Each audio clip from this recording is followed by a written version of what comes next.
Hello everyone, আসসালামু আলাইকুম। কেমন আছেন সবাই? আশা করি সবাই ভালো আছেন, আমিও ভালো আছি।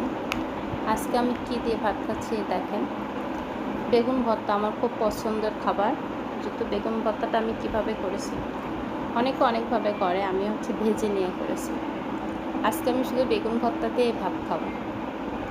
হ্যাঁ, কারণ আজকে শরীরটাও বেশি ভালো না, আর ভর্তা দিয়ে ভাত খেতে আমার খুব পছন্দ। অনেকে আমাকে খাবারের ভিডিও বাসায় আমি কী দিয়ে খাই, হ্যাঁ, কীভাবে করে, আমার অনেক ইচ্ছা